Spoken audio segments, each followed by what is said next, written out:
I think he died. He's pretty young here. This guy he was. The original William Adkins. Yeah, he's about 58, I think, probably. Did you know his children?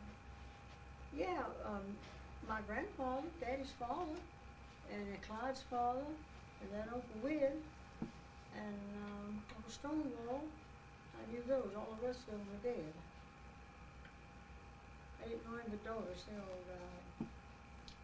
Your grandfather and all of his brothers. Was this old man's? That's their daddy. That was my daddy's grandfather. I know he was dead. He died at what year?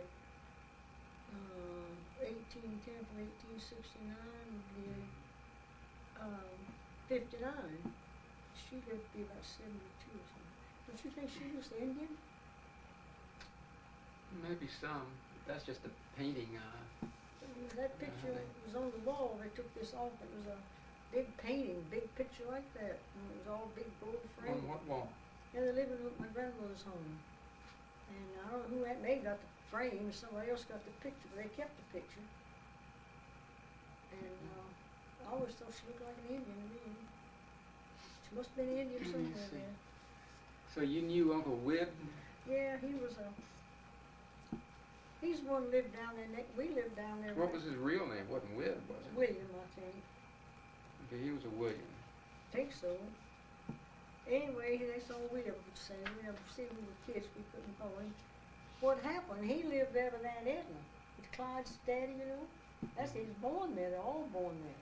Uncle Stonewall lived there, and Uncle Weird, and my daddy's father, and then they raised Clyde's daddy. He was only 6 years old when they died. When the father died, I think, or 4 years old when the old man died.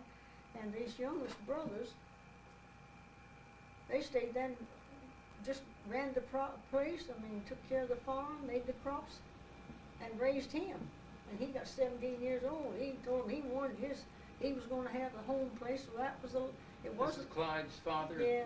And what was his name? John. He was one of William's. He was the youngest one, yeah. Youngest one. He was a baby of them all. And the Uncle Stonewall was there. He lived there and helped your mother take care of little John. And so did my daddy's father. And Uncle Wid stayed there. And my daddy's, Uncle Stonewall married and moved away. That left my grandfather. My daddy was born in that house and lived there. He was 6 years old. And that house was up on the hill that Julian lived in. Where Julian lived. And the way I understood it, Daddy, you see, his father lived there 6 years till Daddy was 6 years old. And they moved out, built that house. They divided the property. Well, then it was just a custom. It was not the law. The youngest child in the family got the family home and all the property. Then he got the barns. He got everything. And he said he was the greediest thing. That didn't suit him. He wanted more. Oh, they had a time with him. But no, they just let him have his way. I guess so, just to keep peace and all and get along. Well, that's the way they were. They just get into him. But he had everything handed to him. Nothing to do. But Uncle Wid lived there. My daddy's father and mother, and the two of them moved down there where Walter lived. They built that first house Walter lived in. It was a big old house. They built it. They said he helped him work on that house a lot when he was a little boy. And let's see, Uncle Stonewall moved away, and that left Uncle Wid and his mother and Uncle John. Well, the mother died. Uncle Wid was still there. Of course, he had his property down there, joined that property farm my daddy had. And there was a house on it. It was an old house, a walled house. And Aunt Edna, the way I understood it, came there after Uncle John died. I mean, his wife, Clyde's daddy died. Uncle Wid was there with him. Clyde's mother died. He married old Aunt Edna. She told him he had to get out. He had to leave. He says, I'm born and raised in this house. I intend to live here. Just stay here. This is my home. She told him it was hers now. He had a house down there on that property he had, and he could move. Now, you know, that's what you get into in families. They got that old outsider came in there. Well, she wasn't an in-law, but she got there, my grandmother said she scorched all of them. Put them all out. Well, maybe they needed to go, but So they had Aunt Airy was an old colored slave, and she was older than him. And so he says, all right, ask her if she'd come down there. There's another, well, I guess he built a house. It's just like I live here, and where you live and where we'd live, and where Burns' house is Aunt Airy lived. We were all that close. We went to her house and his house every day. We were kids, that's where we played. Running there, he had a beehives and all bee, I don't know what you call it, aviary, a bee, I guess.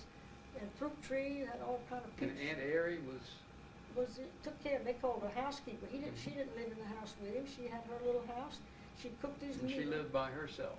No, she had 3 children. Oh, But I never saw the 2 older ones. But the younger one, she was there. I remember her name was Beulah. Well, she stayed there, and she was a grown woman. Then she married some man, the man that lived over there, not too far. Used to work for my daddy's son. Then they left and came down to Sanford, Florida. And she came back up there, and I remember we asked her, asked Aunt Airy, what's Beulah doing? We'd ask about Beulah, of course, we knew her. She said she's picking celery. Always told like she's picking celery, you know, she cut celery, I think. yeah. And she'd come up every summer to see her mother.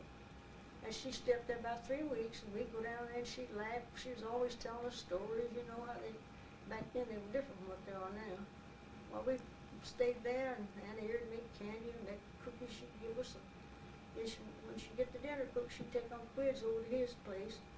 He had a little table in front of the window where he could see our house and see her house and all around. He had a big scupper on the vine there, and he had those bees and all the beehives, and he was always busy. He was always straining honey, or he was making had little squares, like honey comes in little squares, you've seen them. And he put that little honeycomb, he'd buy that. We had a little machine, he'd put it just right and step on his foot, and that would clamp it down in the bottom. You put that much in the bottom of that little frame, the bees would go there and go to work, and they'd make the comb and clip to the top until it was honey.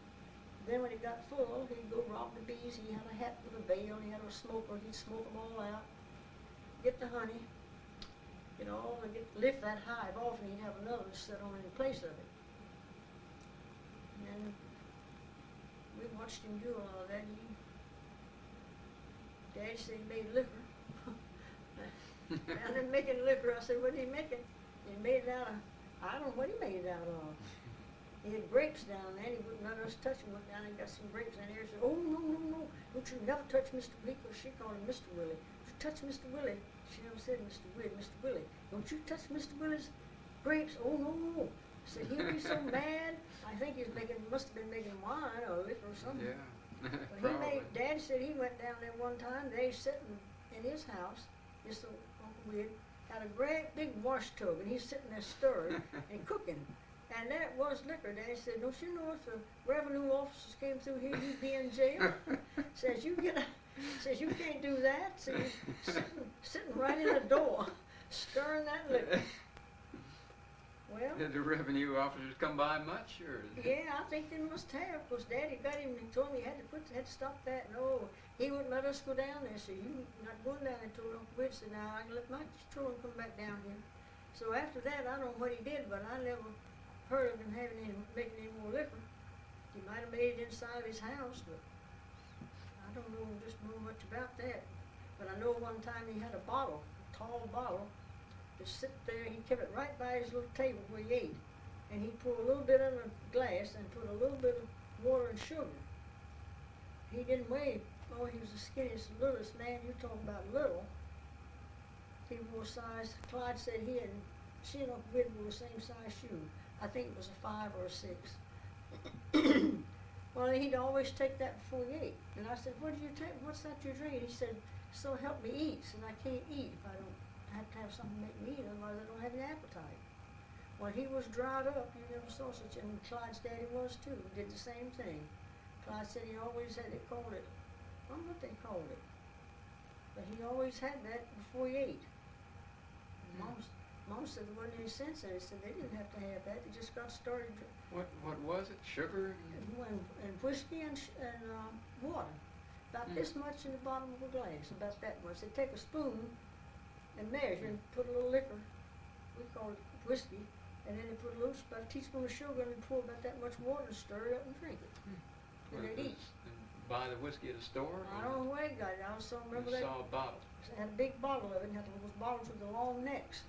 He'd get it by the neck and fix it. So one day, Uncle Bill was about 4 years old, 3 or 4. He was walking, and he had a head full of real dark brown curly hair and brown eyes. He was a pretty little boy.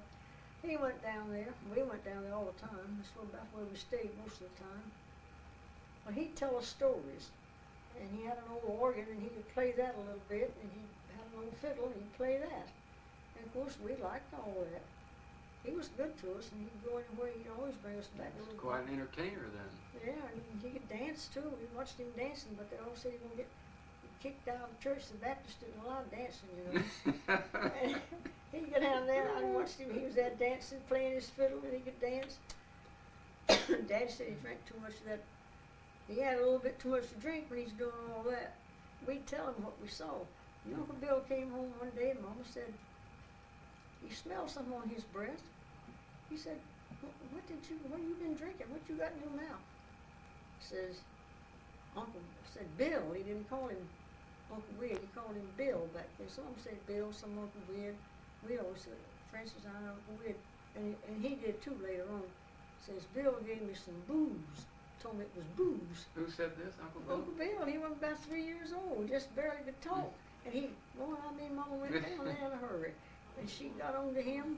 Well, he said he was standing here, and he said, I didn't think a little bit in a spoon would hurt him. He just dipped it out of what he was fixing to drink. And he always fixed it with sugar and water. He said, wasn't enough much in there to hurt him.